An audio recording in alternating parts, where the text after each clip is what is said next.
Today I want to tell you about the tragic, twisting tale of the Pearl of Allah. It's not a story the Jedi would tell you. Also known as the Pearl of Lao Tzu, long thought to be the world's largest pearl.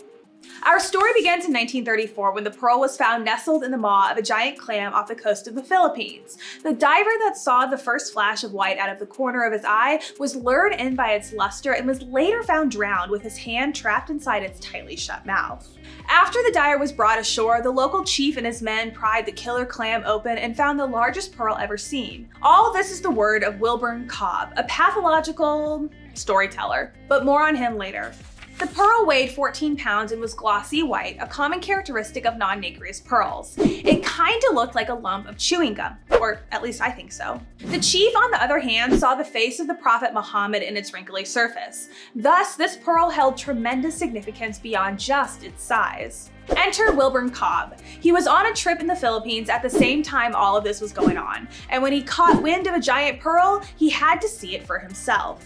Though Cobb was willing to pay generously for the specimen, the chief declined, saying that due to its spiritual nature and religious significance, he could not simply sell the pearl. It was something to be earned, not bought. 2 years go by and Cobb found himself in the Philippines again. This time word reached him that the chief's son was gravely ill with malaria, and that Cobb may be his only hope. Traveling quickly, he made it to the village and was able to tend to the sick boy in time for him to eventually make a full recovery. The chief, overjoyed of course, decided that Cobb had certainly earned himself the pearl and gave it over to him. After having the pearl certified as a world record in 1939, he signed a short contract with Ripley's Believe It or Not and wrote an article for Natural History magazine detailing his acquisition of the pearl. That is where the story starts to get a little fuzzy. Years later, in the February 1969 Mensa Bulletin, Cobb wrote another article about the pearl, which he had not yet sold, this time claiming it as a Chinese artifact. According to him, an elderly Chinese gentleman named Mr. Li laid eyes on the pearl at the Ripley's museum and was overwhelmed at the sight of what he claimed to be the Pearl of Lao Tzu. According to the legend, Lao Tzu, the founder of Taoism, had carved an amulet depicting 3 friends, Buddha, Confucius, and himself. There wasn't just one face in the pearl, but 3, and again, I just still see gum. Cobb declined Mr. Li's immediate offer, and the mysterious Chinese gentleman was never heard from again. That seems fishy. And that's because it was. According to later accounts by Cobb's daughter, everything except for the dead diver and getting the pearl from a chief was a total lie. Tell me lies, tell me sweet little lies. Not only that, but Cobb ended up putting the pearl first ahead of his family, causing much strife. With his death in 1979, his daughter was left to settle his estate and had no desire to hold on to something she resented so much. She sold it for $200,000 to a man named Victor Barbash. Barbash had utterly bought into the fantasy surrounding the pearl, and even began to add to its factual history, as he called it, claiming to have learned more about the pearl from members of the family of the mysterious Mr. Li. Intending to sell the pearl to the Li family, a check was written out to Barbash for $1 million. However, the man tasked with delivering the check died during a botched surgery, and the money disappeared. He should have used Venmo. Barbash seemed to realize that maybe the story of the pearl was worth more than the pearl itself. When the legend becomes fact, print the legend. And as a lifelong embellisher, the pearl seemed like the perfect prop.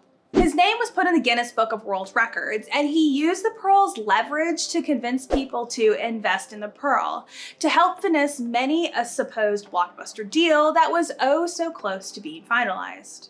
Every deal seemed to fall through, whether the buyer was Whoopi Goldberg or Osama bin Laden, who he claimed planned on gifting it to Saddam Hussein in an effort to unite Arab cultures.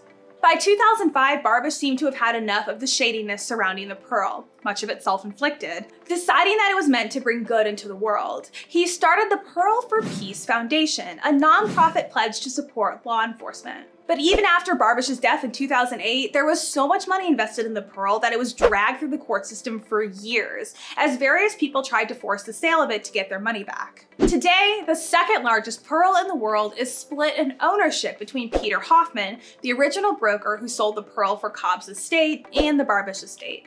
Wait.